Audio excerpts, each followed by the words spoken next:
Hello বন্ধুরা, কেমন আছো সবাই? আশা করি সবাই খুব ভালো আছো। নতুন একটা ব্লগে সবাইকে স্বাগত জানাই। তো সকাল সকাল তো স্নান হয়ে গেছে, তোমরা তো জানোই যে আমি সকালবেলায় স্নান করে পুজো করে নিই। তো তেমনই আজকেও সকালবেলা স্নান হয়ে গেছে।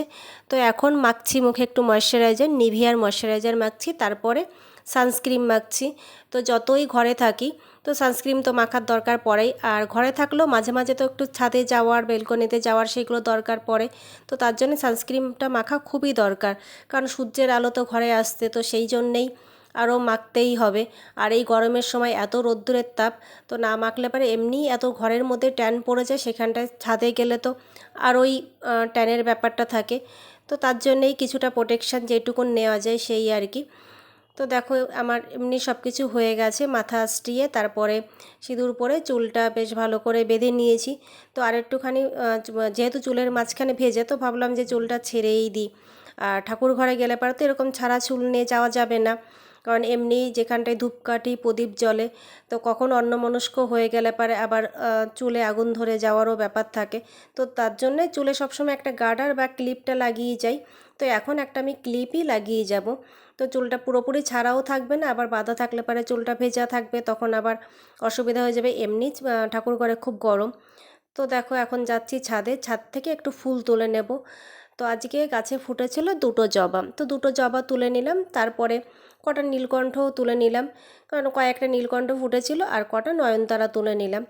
আর আজকে পুরো পুজোটা বাড়ির ফুল ফল দিয়েই দেব। তো গাছে জামরুলগুলো পেকে গেছে, সেখান থেকে 4টে জামরুল তুলে নিয়েছি। তো এই সব কিছু নিয়ে সোজা চলে যাব ঠাকুর ঘরে।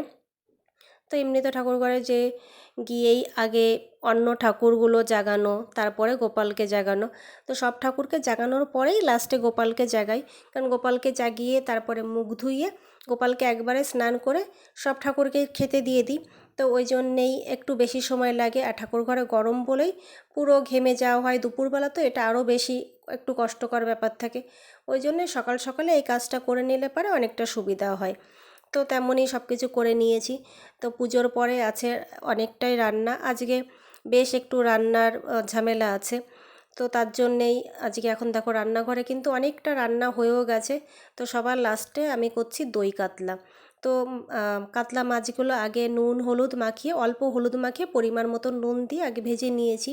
তারপরে এখানে গোটা গরম মশলা ফোড়ন দিয়ে, দুটো পেঁয়াজ, কিছুটা কাজু বাদাম, একটু চালমগজ দিয়ে একটা মিহি পেস্ট করে নিয়েছি। তো যখন গরম মশলা ফোড়ন দিয়ে তারপরে এই তেলটার মধ্যেই, এই তেলেই কিন্তু আমি মাছ ভেজেছি, তো তার মধ্যে আমি গরম মশলা ফোড়ন দিয়ে আমি এর মধ্যেই ওই মশলাটা দিয়ে দেবো, যে মিহি করা পেস্টটা সেটা দিয়ে দেবো। সেটা দিয়ে বেশ ভালো করে কষানো হয়ে গেলে পরে তারপরে এর মধ্যে আমি অন্য মশলা দেবো। অন্য মশলা বলতে এর মধ্যে আমি আদা রসুন আর কাঁচা লঙ্কার একটা পেস্ট বানিয়ে রেখেছি, একটু বেশি করেই রেখেছি, কারণ এটা ফ্রিজে থাকলে পরে কখনো সখনো অন্য কিছুতে রান্নার সময় তখন দিতে সুবিধা হয়। তো ওই জন্যেই এটা করে রেখেছি। তো সেখান থেকে আমি 2 চামচ দিয়ে দিলাম আদা রসুন আর কাঁচা লঙ্কার পেস্ট। আর এর মধ্যে আমি কোনো গুঁড়ো মশলা দেবো না, জিরে গুঁড়ো, ধনে গুঁড়ো, হলুদ গুঁড়ো এসব কিচ্ছু দেবো না, একটুখানি শুধু লঙ্কার গুঁড়ো দেবো। তো ভালো করে জাল উঠে গেলে পারে, তো তার মধ্যে আর তার আগে আমি এটা দই দিয়েছিলাম, তো দইটা আর তোমাদের সঙ্গে সেটা আর দেখানো হয়নি।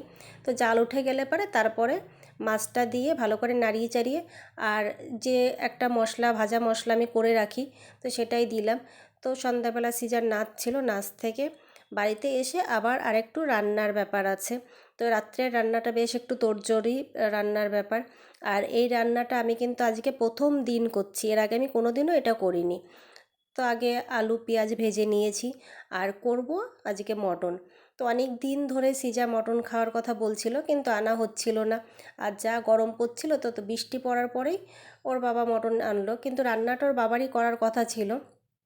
তো পুরো মটনটা ধুয়ে ওর বাবা রেখে দিয়েছিল, তারপরে সব গুঁড়ো মশলা, জিরে গুঁড়ো, ধনে গুঁড়ো, তারপরে আদা রসুন কাঁচা লঙ্কার পেস্ট, তার মধ্যে দুটো পেঁয়াজ বাটা, আর এমনি কাশ্মীরি লঙ্কার গুঁড়ো, রেগুলার লঙ্কার গুঁড়ো, হলুদ, সব কিছু দিয়ে, আর ওর মধ্যে পরিমাণ মতন দই দিয়ে, দইয়ের পরিমাণ একটু বেশিই দিয়ে, তো ভালো করে মেখে ফ্রিজে প্রায় 5 ঘন্টা মতন ফ্রিজে রাখা ছিল।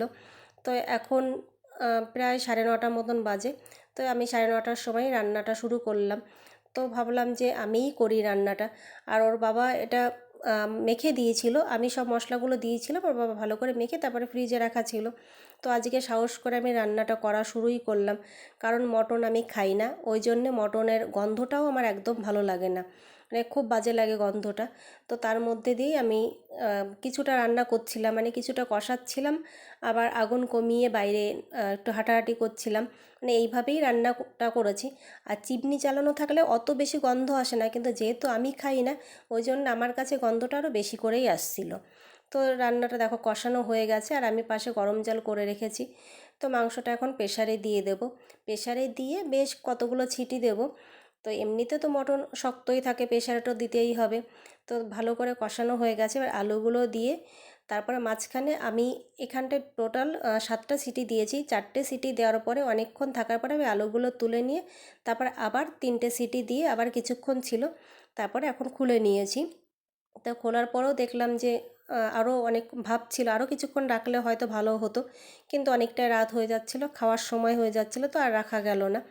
তো এখন আমি কড়াইতে ঢেলে নিয়ে তারপরে গরম মশলা দিয়ে আমি এটা পরিবেশন করব। তো দেখো এখন এর মধ্যে যে পরিমাণ ঝোল আছে তো তাতে মনে হয় ঠিকঠাকই আছে। তো সব রান্নাটা মোটামুটি হয়ে গেছে, এটা আমি একটা বাটিতে বেড়ে নিয়েছি।